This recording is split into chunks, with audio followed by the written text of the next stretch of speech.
right, welcome everybody to another edition of The Fine Line. We're getting it in this week. We got another fantastic guest, just like we had last week. We're lining them up just for you. So go ahead, call your friends, text your friends, email your friends, do whatever you got to do. Instagram, Facebook. I need to get the whole list. Tweet. You know, I need to get them all in. So anyway, I am just trying to tighten up a few loose ends here, just make sure everything's straight. But like I said, go ahead and let everybody know we are on the air. It's going to be a great show. We got a great guest, and Ebony is going to be here. Okay, she's a little bit under the weather, so we're going to give her a little break, and she's going to come in later and get in on the questioning. You're listening to our guest, but my name is Al Burroughs.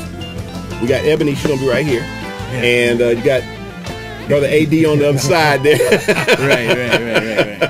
And again, the music that you're listening to was none other than Brother Anthony Papamichael. Dude, thank you, man. Thank you so much for coming, man. Dude, I mean, like I said, man, it's royalty every week, as far as I'm concerned. I mean, really, if you think about it, we about get the best of the best. I mean, because you know, I can't remember how I first heard about you. So I think somebody gave me your CD or something like that. It might have been Melvin or somebody. I was working with Melvin at the time, and Melvin Baldwin, drummer. And I think that's how I found out about it. But I just, he gave me whoever it was gave me Mass Appeal. Oh yeah, Melvin's all over that. Yeah. And just unbelievable recordings. This cat, I'm telling you, if you ever want to just do yourself a favor, do your wife a favor, do your girl a favor, if you're a guy or vice versa, you definitely want to go check him out. Definitely want to go check him out when he's playing. So anyway, we're going to go through all of that. We got a lot of stuff. You got a lot of history. You know, you and I had a chance to talk. I've got some questions, you know, based on our conversation. Yeah. But you also, what I wanted to do was give you a chance to talk about your early years, you know, stuff like where you're from, when you started playing, that type of thing, and then we can get into some other things. You know? Yeah, so give us a brief history. You know. Yeah, sure. I grew up in New York, Astoria, Queens, and it was good. You know, grew up pretty much during the '80s and. A lot of rock band stuff, but I was into. I guess my first influence was Al Di Meola. Wow! Yeah, I guess one of my first one. It was I heard something different on guitar. I heard somebody playing real fast, and there was no vocals, and I was like, "Well, what is that?" And I just woke up to that and said, "I need to know more about this." It just clicked. Something about the instrumental music that kind of did it for me, and it was fast. And it was just something I hadn't heard before, and I just kind of took to that. Very unique. I wanted more. I was playing in rock bands. I played in the Led Zepp cover band for many years, and that was real satisfying playing experience. I bet. But as a player, you know, I wanted to kind of expand and branch out more. So hearing jazz for the first time and hearing like Al Di Meola, and I thought that was really cool. Then I just started digging deeper, and I just couldn't get enough of it. You know? Now you have is it fair to say you have a Mediterranean descent? Yeah, I'm Greek. I speak, read, and write Greek. Oh, really? You speak it? Oh, yeah, absolutely. I didn't know that. Wow. Okay. Now, so something new every day. So it's something new. Yeah. That means I'm really glad I'm happy I'm here. That's hot. Man, it just came off the tongue too fast. Did the girls like that? Did you whip that on the girls? They kind of like that back in the day. You trying to get them in trouble, man. You trying to get them in trouble. You trying to get them. No, for real, you can tell the truth though, man. It worked though, didn't it? It either gets you in trouble or either gets you out of trouble. That's all that matters. That's all that matters. That's all that matters. It works 2 ways. It really does. Oh man, I hear you. The advantage was, you know, the way that played into the mix was, you know, you grow up going to a lot of Greek weddings. Oh yeah. They got the bouzouki players and the different time signatures, and that was just like, wow, this is really cool. So fusion to me means a different thing. Fusion means, you know, you just grab from as many cultures as you can, as many styles as you can, as many. So it went beyond just music. It was just incorporate cultures, exotic instruments. You know, just take what that guy's doing that he would never think of putting it in jazz because it's Greek traditional music, and so how could I use that and blend it with something that's going to come out in the American world? But the thing was, okay, so you're a guitarist, okay. Again, you heard this guitar thing, but you also have a history of you know, as a recording engineer. How did all that come about? I mean, that's an interesting story. So I was sweeping the floor one day. And they just didn't know how to play. Right. You know, and I accidentally bumped the fader, and they say, "Hey, do you know how to play? You're that guy." My guitar track I got right. No. But I was with the partner I was with at the time. You know, we had a recording studio. His father was generous enough to kind of give us the opportunity to open up a studio for us, and he was tuned to technology a lot more than I was at the time, and it was the Synclavier digital music system. Wow, really? Yeah, so that was pretty heavy. You cut your teeth on that all day long. Now you I mean, you got to understand. I'm about to say, man, break it down to me. Yeah. You know, how much was that? How much was that unit? The unit we had was about $300,000. What? To start out with? That's like me getting a Rolls Royce in high school. At 15, not even with a permit. Just learn that this is going to be your car. Just learn how to park it. Just learn how to park it. $300,000. And the thing was, it was a keyboard with the first computer system hooked up to it. So it was before all these other keyboards were out. Right. All Pro Tools, way before Pro Tools and all that was out. So Michael Jackson had one. You know, he had all two the on film tour. score cats had one. John McLaughlin had one. Sting had one. You know, Al Di Meola had one. You know, so we got to make some sounds for Sting, and you know, we'd make 100 sounds. They picked 2. That type of thing. They so how many other people did you know who had one? It was an elite group, you know, and you had to go to special training. So Synclavier sponsored, New England Digital was the company. Yeah. Mm-hmm. They sponsored trainings in New Hampshire, where the company was based. So you'd go to class, and Pat Metheny could be sitting in the class. Some film score, Alan Silvestri was sitting in the class. It was just That's really what I'm saying. cool. It's like this cat's life, man. So, I mean, it's just like you don't start out. It's like you. If I paid $300,000 for something, I'm not gonna lie. You better produce some good stuff. Oh, that's right. I'm telling you, it was first time with sampling and poly sampling. People could come in and then it led to a whole other thing. You know, my partner's father had a restaurant, so Big Daddy Kane walked in.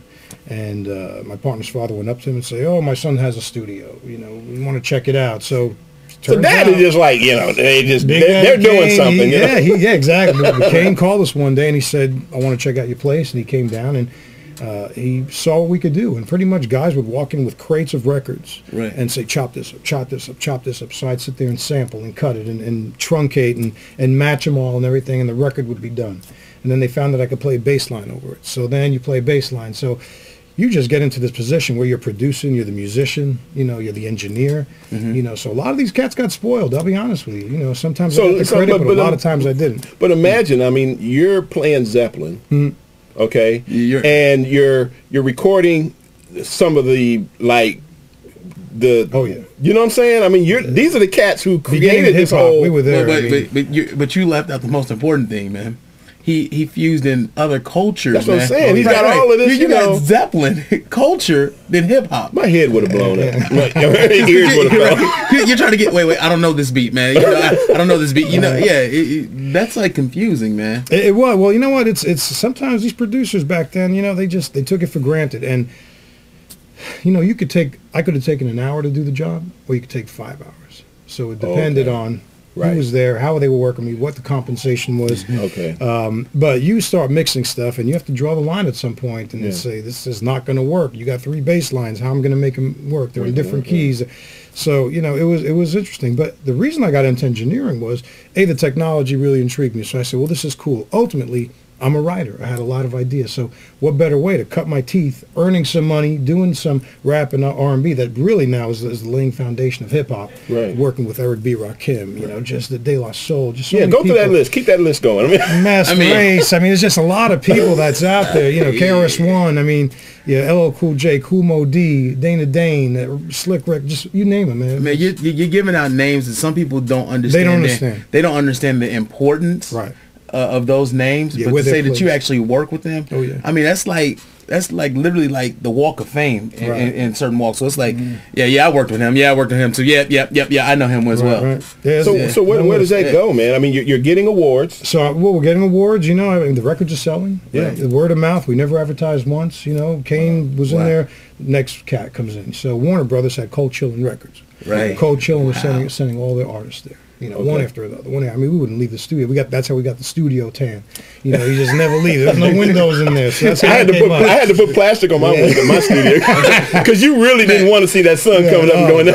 There's no clocks. There's no windows. It's like Vegas. Okay, so I mean, so you guys are going back and forth, man. You got to keep me in the loop. No, man. So you say you say the studio tan, man. What is the studio tan? Studio tan means you're buried in the studio hours on end. You know, the session's over. Studio rats. They call them studio rats. 18 hours later, you're going to crash on the couch, get up in 4 hours, the next cat comes. Oh, you forgot that life has actually existed outside. That's right, yeah. Food, they bring food into you, you know. And I call it studio food because it was always cold. You never ate hot studio food. Because it sat there while you working. Well, the artist got to eat hot food. Sometimes they ordered it and you knew it was out there. It's like, I'll get to it. Because you're mixing, you get out there and it's gone. Yeah. A lot of times that's what happens. So. I'm not cutting one more tray till I get me something to eat.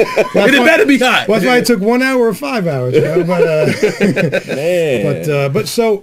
And you're still playing all this time? Oh, yeah, still playing, absolutely. I'm cutting my teeth with Trio Jazz in Manhattan. You know, and I was studying with Joe Pass at the time, too. Now... It's 24 hours in a day. Yeah, exactly. Yeah. You know, now, Joe Pass... you know, for the sake of the show, if you're watching the show and you know who Joe Pass is, by the way, I do know that there's some people watching. I see you. I can see the numbers. Go ahead, type your name and your city in the chat box so we know who you are and where you are and that type of thing. If you have a question for our guests, go ahead and type that in, and we will definitely get it to him so he can answer your questions and that type of thing. But for those of you who don't know who Joe Pass is, he's basically just a history. I mean, he's history. So you really just need to Google him. I mean, that's really all you can say. Just Google him, Joe Pass. Yes, absolutely. P-A-S-S. Yes. So anyway, okay. So getting into engineering, I mean, ultimately I wanted to write my own music and record my own music and not rely on anyone because it was so hard. You know, what's in my head, the inner ear, as I call it. Who better than myself to bring it out? So if I could learn, and I always believe that the best producers are the guys that have an equal amount of knowledge technically and musically, and that marriage of the two, man, you just keep polishing that. You're in the studio and you're doing your thing, and and you're making records and you're pumping them out, and they're uncompromised, unconditional, and you know what technology you have at your hand to bring out that sound and mix it. So that was just a good thing for me. That was rewarding for me, So I was looking forward to kind of spending time in the studio, ultimately learning all that and cutting my teeth and experimenting, just so I could have my chance when the studio wasn't booked to record my stuff, And that's where that whole thing comes. So I didn't mind it. There was a lot of long nights. There was a lot of interesting times. Half the time you spend trying to collect your money from the record companies, man. But that was they did have that 45-day, whatever, or 30-day, 45 days. It was just 45. It's coming. The checks in the mail. Yeah, right. It's not even there, right? And when you finally get the check, it's post dated from 2 days ago. Oh my God. So you're doing all this up in New York, and you're doing a studio thing, and you start recording your own stuff. Where did you kind of go from there? I mean, you got a lot. That's a lot going on. I mean, sound like to me you got to make some decisions somewhere. You're receiving awards for recordings, the reels, the Golden Reel Awards, and there were some other things you had. Well, some of them were platinum records for playing just bass lines, synth bass lines on stuff. These guys didn't know how to play. They knew how to rap and bring records and stuff. They didn't bring musicians with them. So you had Golden Reel Awards, which was mainly like an engineering type thing, and then you had the platinum records and some gold records and stuff like that. Some of that was from when I moved to Atlanta and played on with Usher. Jagged Edge. I played on 4 Jagged Edge records.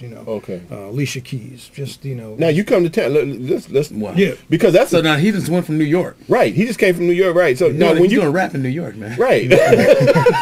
So you come from New York, and how do you get to? How do you get in the scene? Because man, Atlanta was tough, and that's everybody says that. I had called up and I checked with a lot of the studios. Some of them are around these days, and I was like, hey, I'm thinking of relocating. I'm an engineer. And when I got here, the technology was a little different. I was using tape and reel-to-reel and cutting tape and putting it together. And back then, man, when you're doing editing, you got to watch what you eat. You can't. I can't have a cheeseburger deluxe or pizza because you got the oil on your hands. Oil on your feet. So when you're sitting there and you're cutting tape, if you get oil on that tape, when that edit goes by, you hear, you're like, what was that? And all your highs and lows about it. See, just stay with me. You're good, man. You're talking about that last look. You're talking about that last. We were talking about that like that actual slicing of the tape. It's 2-inch tape, and there would be a lot of those. Yeah. So coming to Atlanta, it was a weird town. Someone put it best. They said, Atlanta, you can't work unless you've worked. And I didn't know what they meant by that because it's real clicky and you got to prove yourself. Oh, yeah. No one was just going to say, sure, we need an engineer, come on in. Very clicky. So it started with, working in smaller studios. And I think I had the opportunity. What year was this? This was 94, 95. Okay. Yeah. All right. And I had the opportunity. That's right to when I closed. Oh, is that right? Yeah, I closed in 94. But go ahead. Okay. Yeah, go ahead. I worked with one of the first artists I worked with was DeBrat and Jagged Edge. And Jagged Edge was actually just writing. They weren't even signed. They were trying to write with Candy. Okay. From Escape, and then they were writing good material, and they presented it to J.D. Jermaine Dupri at some point, and they got signed and it took off. But I was in the studio engineering for them, and they were talking and writing, and I picked up a guitar and I said, "This is my chance. Let me just play some." So playing a ballad, so I just started playing over it, and they just stopped and was like, "Whoa, what are you doing?" So they loved it. See, he thought to himself, he's like, this opportunity knocking right here. Man, that's right. And you got to take it. Oh, man. Oh, this guitar? I don't know where it came from. Is that what this is? I brought my guitar that day. I brought it intentionally. This is mine. Let me show you. I just know how to play it. So it started like that. And they said, you want to lay down a track, only down a track. And I was like, okay, well, who can I bill afterwards? So at some point, I talked to a buddy of mine, LaMarcus Jefferson, who's a bass player, good cat, man, and just he did a lot of stuff with Jermaine, TLC, he did Waterfalls, he's playing on Waterfalls and a lot of other. I said, what do you charge for something like this? When I found out, I was like, wow, that's way better money than an engineer gets. Way better money, and you're in and out, and you're gone. And they might even give you credit. And you might get credits, get credit. So I took that route, and you got to assume the position as if you're already there, and you're already getting that money, and you're already the man for that job. You can't be timid about it. So who were you work? Once you made that change, who were you working with? Well, I guess the first one was Jermaine, and Jagged Edge, and he gave me a lot of work, and I'm thankful for that, grateful for that. But any of the tunes that the people might know that you worked on? Ain't It Funny How Raindrops Fall? That's on YouTube, and I see a bunch of cats trying to. But the whole introduction's me, and then there's some other stuff. But I did so many things that I don't even remember. I'm on the last TLC record after. Left Eye passed away. Yeah, I did that. Sometimes you get hired, and they pay you, a couple of $1,000, and they don't even use your tracks, So that goes on. Sometimes you use the. That sounds like your kind of gig, man. Man, dude, we don't like that guitar. But did my check cash? I don't even care, man. Don't even care, man. I won't take it personal. Right. It's not you. It's all good. It's me. There was other sessions where a lot of it was you get hired because they couldn't get licensing rights to use like a George Benson sample. So replay this part. Wow. So you got to replay a lot of parts, and they sample you. There was times I was in the studio playing for big records, and I'm tuning and I'm just practicing, and I hear, okay, we're good. So what do you mean you're good? And so we got what we need. And I'm like, man, I'm just tuning up and working it out. But they're sitting there and they're taking everything I'm doing. Somebody 10, 20 minutes, you're done and you're out of there. Somebody said the first, who was it? Steve Gadd that used to jump up and down. From what I heard, Steve Gadd, who played with some of everybody. Crazy. But he from what I heard, he was complaining that that's how they wound up sampling his drums for I think it was the Lin 9000. Right? Yeah, that he was just in there just playing. Yeah, and he didn't know it, but they were in there recording his drums for the Lin drums. Very sneaky time. Yeah. And they could do that? I mean, these are types of things that... Well, he was being paid. He was being paid for the session, but he wasn't being licensed for everyone that's going to use his samples. Exactly. See, those were the early days of sampling. Yes. So there were no rules laid out. There were no rules. So he shouldn't have been playing his stuff right there. He should have been just playing random. Well, the thing was, it was new. You don't know. I mean, you're talking about a drum machine. What's that? That's how Jeff Lorber heard Rain Dance. He told me he was at a red light and he heard a car bumping his song, Rain Dance, and he was like, what's that? And all of a sudden he heard lyrics and he heard Biggie rapping over it. And he was like, wait a minute. And he'll tell you that story because he played on my record. And he told me, I was like, really? Because, man, I was at a red light, called my record company, they researched it. 3 months later, they were in court. And he got paid. But sometimes you don't even know. And that's how he found out. Sweet deal. Wow. Yeah. Well, hey man, look, let's we're gonna get Ebony in here. Let's go over some of your man. You've got 5 CDs. Mm-hmm. I came by and by the way, I paid for my CD. Al, I explained. No, I explained. I mean, I'm serious about that because you pay for somebody I don't know. No, give me the CD. Right. I don't know you. Give me the CD. Right. But somebody you know. And we just met. We had just met, but I felt like because we had been going back and forth on Facebook, you know, and I was like, no, you pay for people's CDs. You know, if you know them, pay for it. Don't hook me up. No. Somebody to a gas station like that. Nah. Pay for the CD. It's only right. You know, these your people. Support your people. So anyway, yeah. So I got the latest CD, which is Open Heart, which has got a story behind it, and then Papamichael, World Group, Time to Shine. So, but I want to go through these CDs right quick. I'm just gonna. I think this is the first one here. Which was done when? This was done back in '98, so we're celebrating 15 years of Papamichael World Group this year. Yeah, which is great. So just like it sounds, quick story.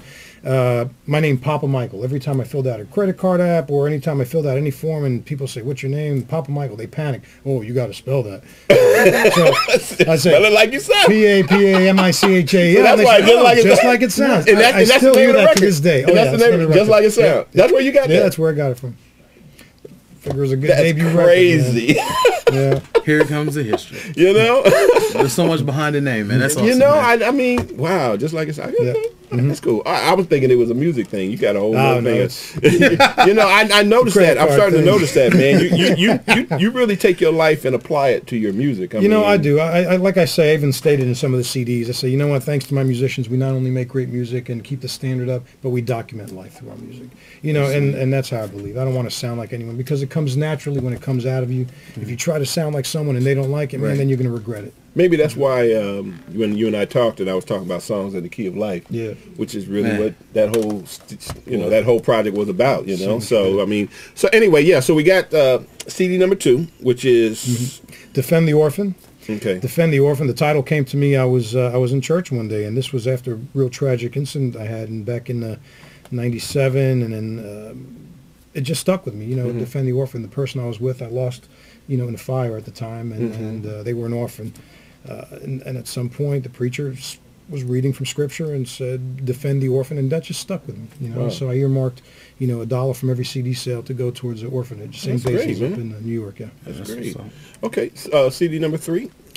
Unexpected. I just it was more of a bluesier type thing, so people They were expecting a certain smooth type of CD after that because the second one was pretty exotic and had a lot of Mediterranean feel. So I just said, well, I just want people to unexpect something. I got you. So just a play on words, but okay, all right. And then your songs in the key of life, as I call it, which is the next CD. Mass Appeal, yeah, Mass Appeal, man. I mean, Mass Appeal was a good effort, and I really liked the record. But it was clarity, a good man, was just unbelievable. We had good people, good engineers working with us, man. We had Jimmy Zampano from Zach Recording. That was a really he loves the music, and he kind of works his board like it's an instrument, as well. Most people don't know engineers. That's what they do. I mean, when I'm doing a live gig, you're riding the faders, I'm part of the band. Dynamic. I mean, more kick, less of this, more of that. And each song is different. It's got its own character, and you have to reflect that. So So Mass Appeal was an effort to have some really good jazz music with me. Jazz musicians would be like, man, that's hot. Yeah. But it's Mass Appeal where it's basic enough where people could that our musicians could really like it and say, man, there's a melody there, there's a good rhythm there. I could dig it over and over. It's not just for musicians. So it's a Mass Appeal. It was great, man. It was great.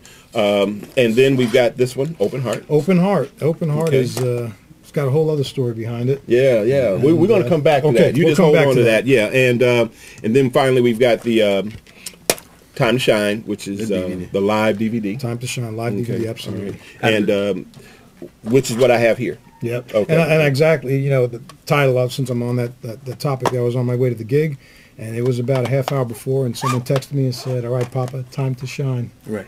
And that's how I got that title. Dude, I got to talk to you about that. So when you did the live taping of Time to Shine, is that when you kind of like, okay, we're doing a DVD now? Is that like is that another milestone, another notch in the belt that you kind of, is it a feel-good moment? Oh, it's definitely a feel-good moment, and I'll tell you why. It was done at a church called Crossroads at the time in Lawrenceville, Georgia, and they invited me, and they said, you know what, there's a place for you here. We don't know where it is or how it is, but, man, you're meant to be here and to be part of 12 Stones. Well, that's called 12 Stones now. It's called Crossroads.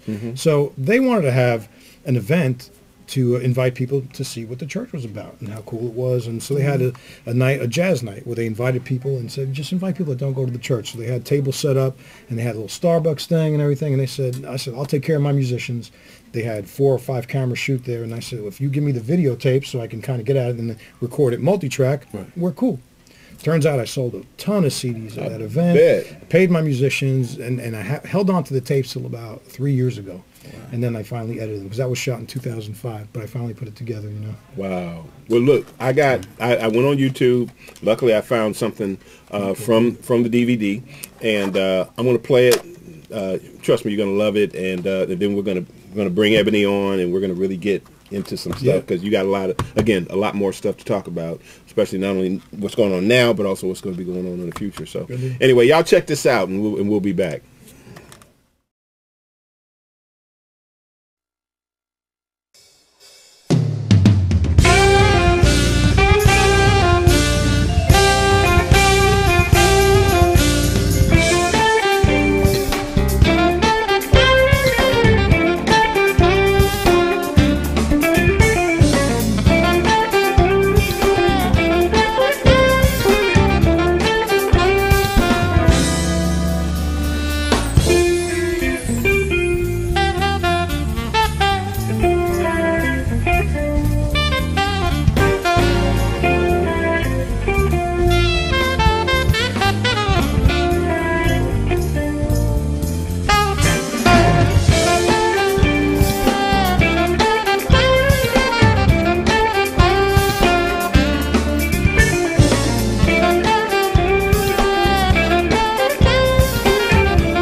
Wow, man. That's excellent. Clearly it was excellent. Yeah. I was in the days on the couch. Ebony back there like, yes. gone. Yes. Snoring, calling donkeys. Hey. You hit some of this wine too? I didn't. I think I just had a sip, but I can vibe on that all day. Oh, I'm telling you, he's got 5 CDs. Awesome. You know, load up the the iPhone or whatever and go. You know, light some candles, man, and cook some hungry man dinners for you, man. Like a single man there. I got a brownie for you. Hungry man dinner. Got Papamichael with a brownie. When I'm at home. Oh yeah, that would chill you right on out. Chill you right on out, man. That was great. That was great. Great music. So yeah, again, I mean that was part of the DVD, Time to Shine, and then you got Open Heart. Right. Open Heart. Let's talk about Open Heart. Yep. You know, because I was looking at some of the videos on, and it was like I was looking at 2 different people. One guy was kind of kind of puffy, and the other guy was like really kind of. I said, now when I went to see him last Friday. I said, he kind of slim. I said, I need to find out what he's taking. And then I remember what you had mentioned. Some of the things that I was like, no, that ain't what I want to do. But anyway, talk about that a little bit. Yeah, Open Heart. So in a nutshell here, I mean, Open Heart was the title came about because in 2008 we got married. In September 21st. So 3 months after that, I started feeling some weird pains, and I wasn't sure what was going on. I said, I told my wife, I said, I'm not feeling right. Something's not right. Long story short, went for a stress test. It was Christmas Eve. Turns out where they checked it out and they found I had clogged arteries. Wow. So Christmas Eve, it was 4 o'clock. The doctor said, all right, well, we're going to have surgery right now. Right now? Yeah, right now, because I'm going to go talk to your wife. That's happened to my grandmother. Yeah. When they have clogged arteries, so it's not. Like, it was no joke. You're like a walking. You're definitely a time bomb right there. And it was real close. So I was like, man, this is crazy. So you go into the hospital Christmas Eve. They do their thing. You get out New Year's Eve. But one thing, it made my faith has just exploded during this time. It was just so hard. I remember it was Christmas Eve. They said, doctor came in. He said, you know what? We're going to let you chill out Christmas, and we're going to come and get you early on the 26th. We're going to operate. It used to be a big thing. It's not a big thing anymore. But he put his hand on me and he said, if he wanted you, he would have taken you. Wow. I was like, man. Powerful. Powerful. Yeah.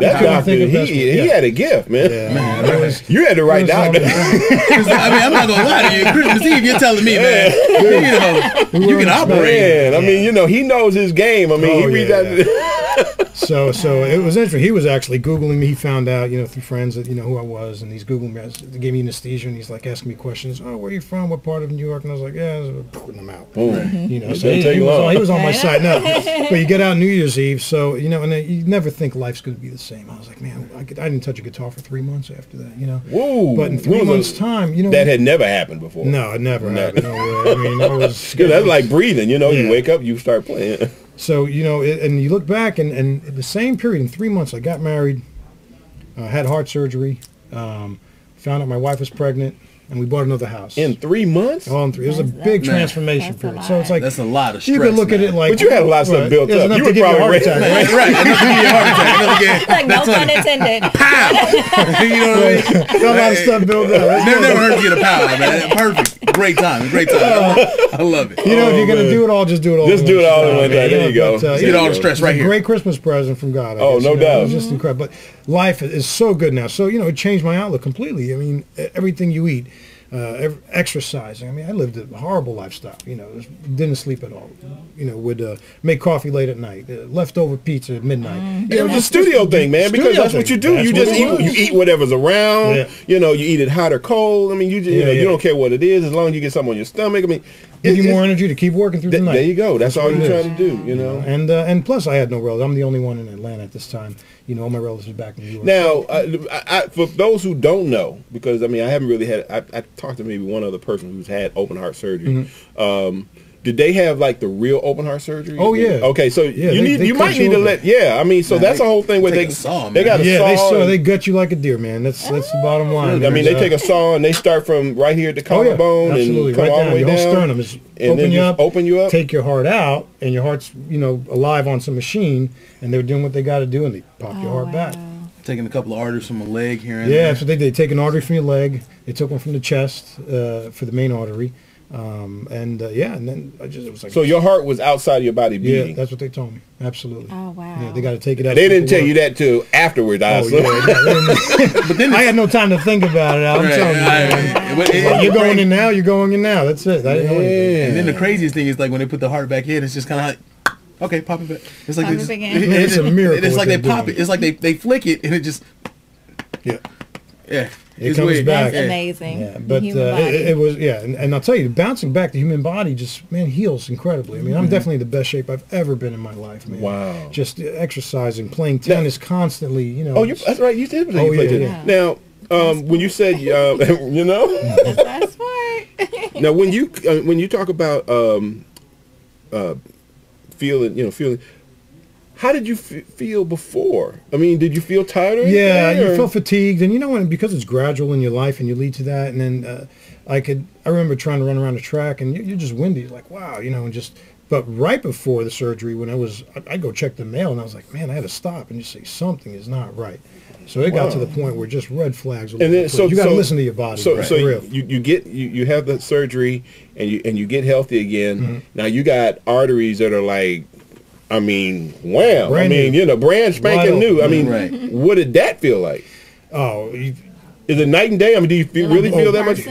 Yeah, completely night and day. Completely night and day. One thing first, you have to go to nutritionists. They tell you what you can eat, and what you can't eat. Then you find out, man, I didn't know all that had cholesterol. I didn't know all my favorite foods. So I rarely eat red meat, for example. Okay. Once, maybe 2-3 months, I'll have red meat. A lot of fish, a lot of chicken, a lot of grilled vegetables. I watch all the sauces, salt, sugars, all that. And you know what? It's great. I thought I'd miss it. I don't miss it. It's just you feel fatigue. Yeah, it's not only that compared to dying. I mean, you sacrifice. Hey, a couple extra days of life. Is this coffee really worth it? Nah. Right. Wow. Okay. But yeah, the energy is incredible. But I remember just laying in bed and feeling my heart just beat, and just like, man, because there was just so much pressure, but the blood was just flowing the way it should be. I was like, man, you just hear it. It's loud. It's like, is this normal? It was normal, But it took a while, you just you're disheartened. Lack of a better word. Now, last week we had. You know, hear this? He's dropping them, man. I love it, man. I mean, last week we had Alvin Spice, and who you know, and one of the things I noticed about him that is really I'm picking up with you also. Both of you seem to be very, very in tune with a inner thing, very sensitive to your surroundings, sensitive to the music. I mean, I'm listening. Yeah, I mean, you can listen to the music and hear the whole movement. I mean, like you said, I mean, I think in one of your interviews, you're writing like a cinematically. Yeah, cinematically. Yeah. Soundtrack almost. But Alvin was kind of talking the same way about how emotionally, when he's working, it's an emotional connection. Is that something that's always been there? Or? Oh, always, absolutely. I mean, I cling to something, and I have to do stuff uncompromised. At the end of the day, you got to live with yourself and your choices and what you're doing. And you don't want to get criticized. Your craft, it's to the point where I had to make a decision. You don't want to. I don't want to hate it, because then you do bad in it. Then you do bad because you hate it, and it's a vicious cycle. I just said, man, I just want people to really come, and I want the artist in me to kind of rise. I don't want to be a hired gun and play every gig. I don't want to play in smoky bars. You got to pick and choose your battles. And there's other people that have dedicated their lives to being full-time musicians. They deserve the jobs. But I love being in the studio. And I love creating. I think that was the best healing for me. I'll tell you, in a lot of tragedies in my life. You could talk to therapists, you could talk to priests, psychiatrists, but when I finished Just Like It Sounds, after I had, I lost someone in a house fire, and that was tough. But as soon as I finished that first CD, that was the best healing. I was like, you know what? If my house burns again, God forbid, this CD, the music's still there. As long as there's electricity and it's on YouTube and people are into it and they like it, man, I'm still alive. And that was so important to me to kind of keep that legacy going. Very much so. Very much so. So in terms of, because one of the things that I used to tell, one of the things I used to tell, being in the studio all the time, I mean, we would see all these people coming through, and you would see, you've got artists who, or musicians who, artists/singers, who never record anything. Right. They say they are, they just never do it. Then you got the ones that record one CD, and they just ride that CD for the rest of their life. And then you have the others who actually get it. Right. Meaning that I used to tell people, if you're gonna be a recording artist, you have to be a recording artist, which means you're recording all the time, you know? Because everybody wanted to be a recording artist, but they didn't understand. I don't think they really understood what that meant. Since you're kind of at home in the studio, you being a recording artist, I guess, was kind of a natural thing, you know? It was. I mean, I just, one of my biggest fears, and I say this sometimes, is not getting everything out, all my ideas, everything that I feel writing. I mean, I write 17 songs for a CD, and I'll use 11.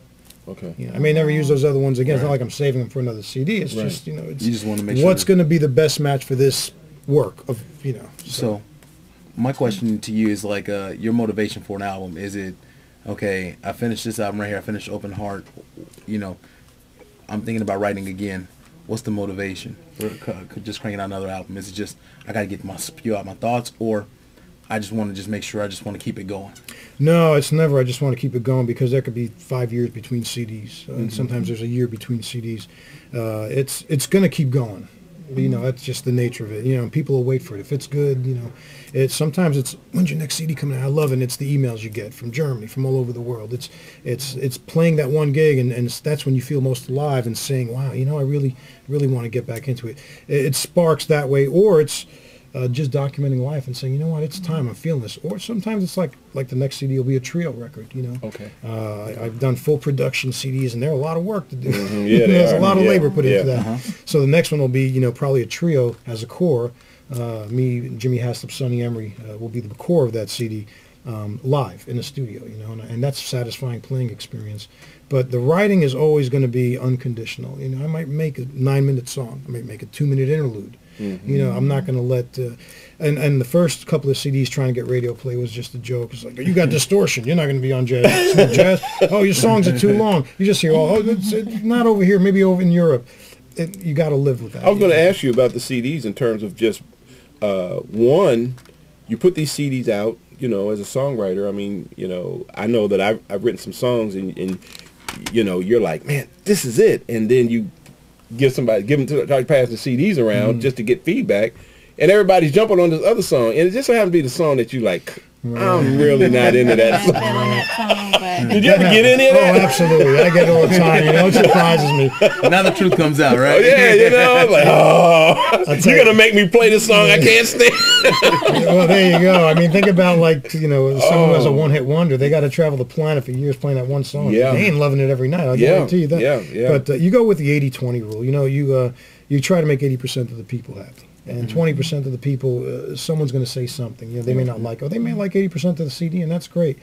But I think they're all going to respect that you kind of went on the edge a little bit. What if you wind up in being in that 20%, though? You got to live with it, man. Paying the bills now. Now, you've got 5 CDs here. What about in terms of, we did the chronological thing in terms of the order, but in terms of, the response, the public response, which one's kind of like, what's the order there? I mean, it's interesting. A lot of people are fans of the first CD. The first CD? And they say, I tell them, well, it took me whatever 38 years to make that one. But, right.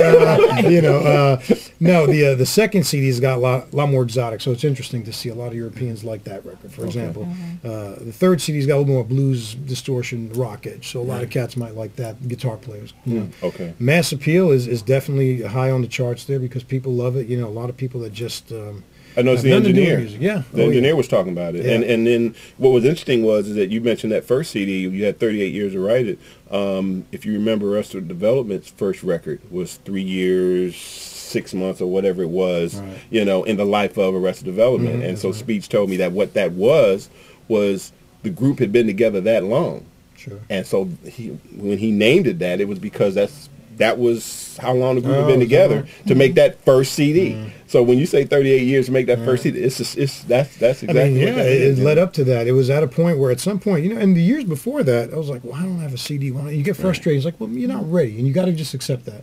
If the time comes and you really believe that things happen for a reason and they happen when they're supposed to happen, then it keeps your mind a little more relaxed. So I knew it was coming, and after that, it just poured out. Now, when you do that trio thing, you definitely got to get Ebony on there singing. She is off the chain. Just got some solos. All right. I'm gonna need a little off the chain.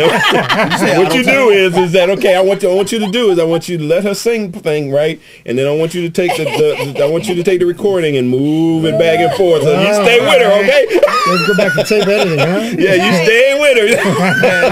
Just move the pitch around. Stay right with her. Russian Dragon. Yes. That's funny. I just want to let you guys know that, man. So seriously, how did you know? Ebony, I want to let him do you like that. No, Ebony's good. I'm telling you, man, she can handle it. Learn to embrace my vocals. So when did you realize that you had two things. First and foremost, you mentioned it took you 38 years, right? So that's like somebody who's always scared about going into business for themselves. So you finally said so. What did it feel like finally making that leap, that initial time? It felt good. It was nerve-wracking, you don't, because there's a lot of first time for everything type thing. How do I go about it? That CD actually, I was on a tour with Tony Rich Project. Okay. Came off the road, and those guys, that were with the band. That was this CD right here. That was that CD right there. Okay. We went into the studio with the tour finished, and I said, why don't we go into Tree Sound? And that was a tough one because we just locked the place out for 20 hours, and we just knocked out 10 songs just like that, which was real tough. And no one thought we were going to do it, but I was as prepared as I could be. You mixed it too? No, we didn't mix it. Oh, okay. I know a little bit about it. So you mix this in 20 hours? Yeah, I'm like, man, because you can mix. Mixing can take 20 hours. I mean, on one song. It could take 3 days for one song. And it does. It still does. But so you had the raw product in literally in 20 hours. In one day. The guys just stayed at the studio and setting up everything from the time they got there to the time we left, and everyone just like, oh man, we're done, son. So it was really cool to just get that down. Then we took a break for about a week, and I went and started mixing everything slowly and everything. But it was nerve-wracking because you're learning. Technically, you don't have a budget at that time. You kind of like, hey, can you do this for me? And whenever you get money, then you're back in the studio. Oh, speaking of budget, is this your label? Whose label is this? It's all me. It's all me. Just all 5 of them. Yep. Oh yeah. Was that by design? I am the executive producer of all of them. Make no mistake about it. Cut the check. So that's right. Whatever it is falling on your head, right? Yeah, I'm cutting the checks. I'm calling the shots. I'm booking. Absolutely. Okay, you being the cat. I mean, in terms of all this product, because a lot of times, those are 2 totally different hats. Oh yeah. Being a guy who's trying, because with running a label, it's all about the numbers. I mean, you got a certain amount of CDs, you got a certain amount of dollars invested, you got to see a return, and blah blah blah. It's all about your bean counting.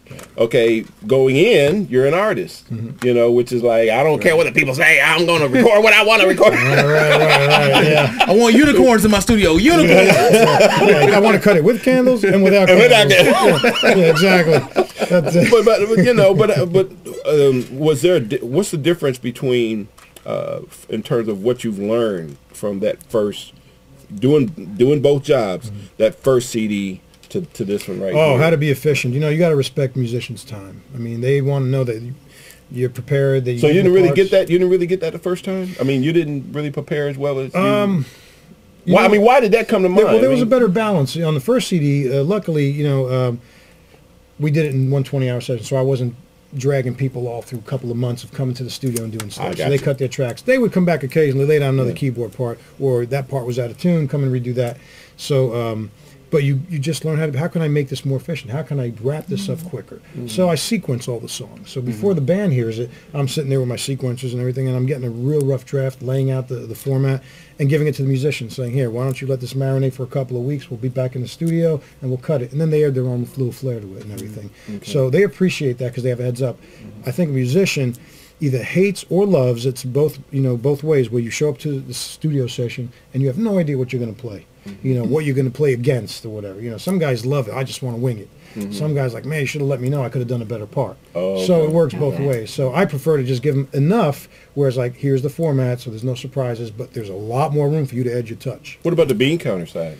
Bean counter side, you know, it's you gotta. What did you get between the first album and the 5th album? I mean, is it the bean counter side of you?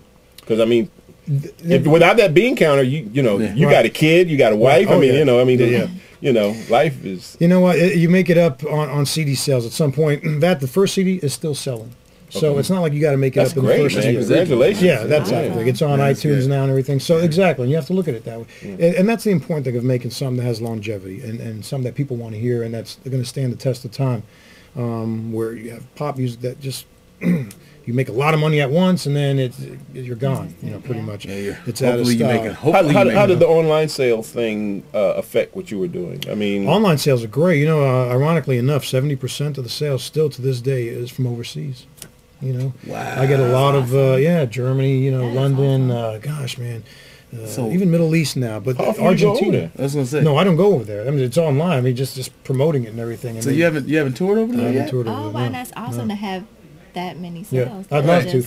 The touring part's a whole other thing. I'm not going to wear that hat because there's a lot to organize. Hotels, airfare, budgets. You passports. Make sure. There's Ebony again. There you go. The whip and get it together. That's not something I want to do. Your per diem is $38. You went over by $2. I need that to come out of your check. See, that's out of your check. I would love someone to do that. That's not. Oh, trust me. I mean, from what I understand, you got to know your limitations. Well, that's the other thing. I mean, when you're going out on the road, I mean, it really is I don't want to say a babysitting job, but I mean, it's, you know, because everybody, they change colors when they get out there. You got to take out the ruler, man. You got to absolutely, yeah. Oh, there's a curfew, man? What? I'm grown, man. I'm grown. And a budget. Right. Yeah, how about that? You know, I mean, $2 for lunch. You know? Right.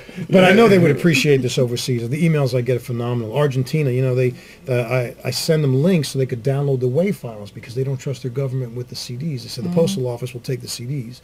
So they go online, they pay me a PayPal, and I send them a link, and the songs are up there for 24 hours. They download it, and they're happy. Give them the artwork and everything. Isn't that wild? Yeah. So no physical material is sent.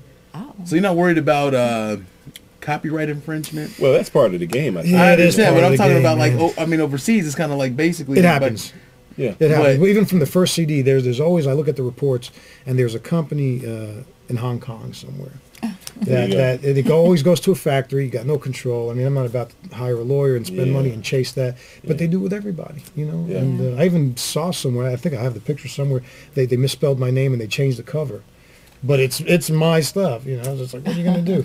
Well, this is Papi, Michael, not Papa. Papa son. I got some stuff I put out in '87. They're exactly right. I mean, I go online and I see all kind of labels, and I'm like, this label's got it out. This label, what is all that about? You know, but like you say, you can't really control it. You know? The only I control it because the majority is through my site and iTunes. You know, and through shows. You just try to sell faster than they sell. I just try to sell faster. You know, there's an equation.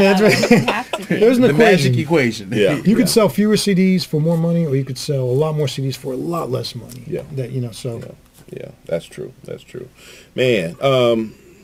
Dude, I could.